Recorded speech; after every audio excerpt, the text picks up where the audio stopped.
বলা হয়ে থাকে যে আজকে থেকে 10 বছর পরে আপনি সেই সব বিষয়ে আফসোস করবেন যেসব রিস্কগুলো নিলে পরে আপনি আরেকটু সামনে আগাতে পারতেন, এবং যে সুযোগগুলো আসছিল জীবনে সেই সুযোগগুলো নিলে পরে আপনি আরেকটু ভালো থাকতেন, সফল হতে পারতেন।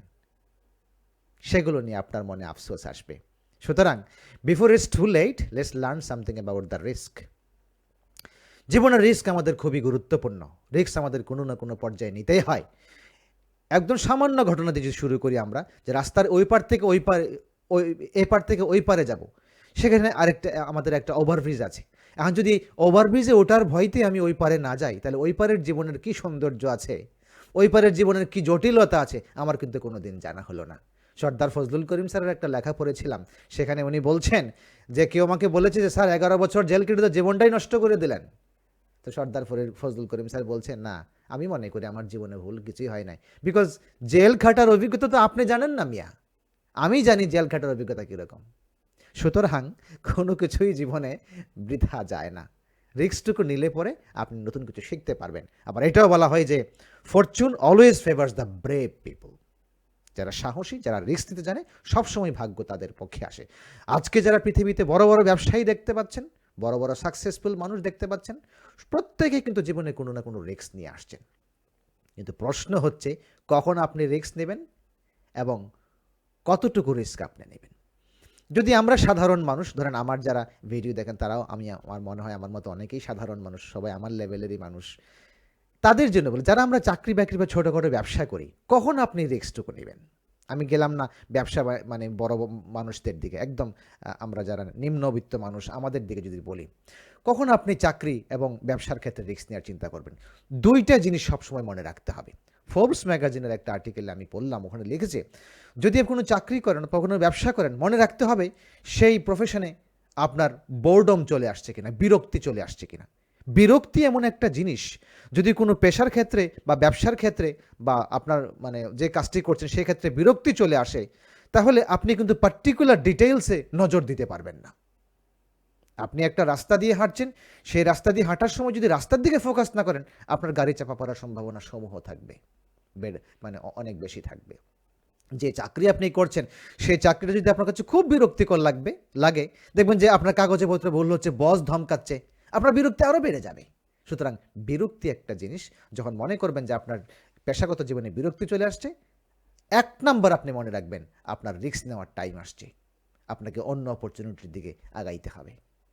তা না হলে এখানে আপনার অধপতনের সম্ভাবনা আছে। নাম্বার 1। নাম্বার 2 হচ্ছে ব্যবসা বাণিজ্য বা চাকরি বাকরির ক্ষেত্রে আমরা একটা লেভেল পর্যন্ত যেতে পারি। যদি দেখেন যে আপনার ব্যবসার ক্ষেত্রে এইখানে থেকে এর চেয়ে বেশি উপরে যাওয়া সম্ভব না, চাকরির ক্ষেত্রে এই পজিশনে এই যোগ্যতা নিয়ে এর চেয়ে বেশি প্রমোশন পাওয়া সম্ভব না, মনে রাখবেন আপনার দ্যাট ইজ অ্যানাদার সিগন্যাল, আপনাকে রিস্ক নিতে হবে, অন্য কোনো বিগার অপরচুনিটির জন্য আপনাকে চেষ্টা করতে হবে, এবং সেজন্য রিস্ক নেওয়ার জন্য আপনাকে মোটামুটি নিজেকে প্রস্তুত করতে হবে। তো প্রশ্ন হচ্ছে আপনি কতটুকু রিস্ক নেবেন। এখন এই কতটুকু রিস্ক নেবেন সেটা আসলে বলে বোঝানোর মতো বিষয় না। সেটা বোঝার জন্য আপনাকে নিজের মেধা, বুদ্ধি এবং আপনার যে অভিজ্ঞতা এবং আপনার যারা কাছের মানুষ তাদের পরামর্শ দিকে নজর রাখতে হবে। কাছের মানুষ বলতে বোঝাচ্ছি যারা আপনাকে আনবায়াসড ইনফরমেশন এবং মতামত দেবে। কিছু লোক থাকে দেখবেন যে অলওয়েজ খালি হ্যাঁ হ্যাঁ হ্যাঁ ইয়েস, যা না ঠিক আছে ঠিক আছে, এই ঠিক আছে লোকগুলো আপনার জন্য ধ্বংসের জন্য কিন্তু মোটামুটি দায়ী। যারা আনবায়াসড ইনফরমেশন বা মতামত দিবে তাদের কাছে গেলে আপনি মোটামুটি একটা ভালো কি বলে সুযোগ পাবেন বা একটা মতামত পাবেন। তো যেমন ধরেন একটা এক্সাম্পল যদি আমি আপনাকে বলি, কেউ আপনাকে বলতেছে যে ঠিক আছে ভাই, 1 তলা থেকে লাফ দিয়ে 12 ফিট নিচে পড়লে পরে আপনি এই জিনিসটা বা এই সফলতাটা পাবেন। আপনি এই রিস্কটুকু মোটামুটি নিতে পারেন যে বিশাল একটা সাকসেস, 1 তলা থেকে ঠিক আছে হেলমেট টেলমেট পরে মোটামুটি রশি মশি দিয়ে একটা লাফ দিলাম, পাইলাম। কিন্তু কেউ যদি বলে 20 তলা থেকে লাফ দিলে পরে আপনি এই একই সুযোগ পাবেন, আপনি কি 20 তলা থেকে লাফ দিবেন? 20 তলা থেকে লাফ দিলে আপনার বাঁচার সম্ভাবনাই কম। সুতরাং এইটা আসলে বলে বোঝানোর কোনো বিষয় না।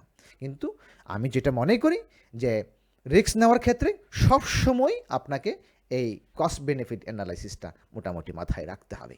এবং যারা ক্যারিয়ার বা ব্যবসার ক্ষেত্রে বা চাকরি বাকরির ক্ষেত্রে রিস্ক নেওয়ার চিন্তা করছেন, মোটামুটি একটা প্ল্যান আগে থেকে রাখতে হবে। এবং রিস্ককে আপনি ফেল হলে পরে সেই ফেইলিয়ারটা কীভাবে সামলাবেন সেটার মেন্টাল একটা প্রিপারেশন যেমন মাথার মধ্যে রাখতে হবে, পরিবারজনকে সেই দিকে আপনাকে কী বলে সাপোর্টের জন্য বলতে হবে যে ভাই আমি যদি একটা রিস্ক নিচ্ছি, যদি ফেল করি আমাকে যেন সাপোর্টটুকু দাও।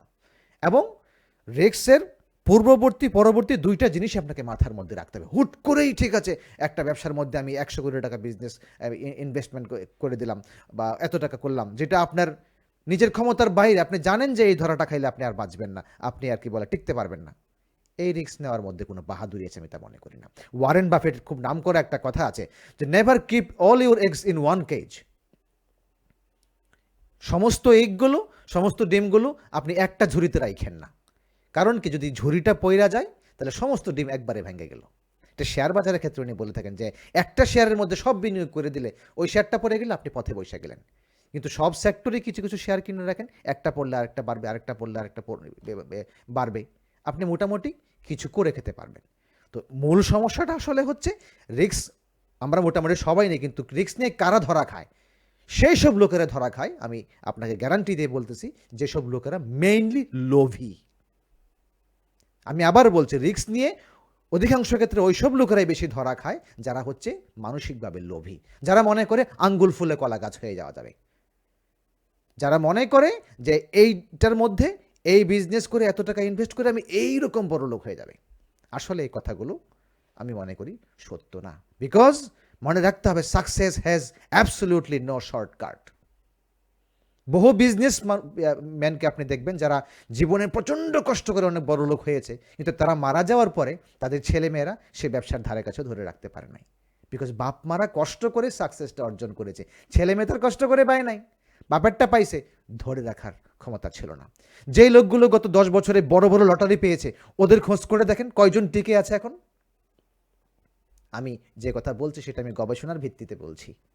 যারা হিউজ টাকা হঠাৎ করেই পেয়েছে লটারির মাধ্যমে, তারা পেয়েছে ভালো কথা, কিন্তু এদের মধ্যে একটা বড় অংশের মানুষ, আমি আবার বলছি এদের মধ্যে একটা বড় অংশের সেই টাকা কি করে ধরে রাখতে হয় সেই জ্ঞান যেহেতু ছিল না, তারা সেরকমভাবে সাকসেসফুল হতে পারে নাই।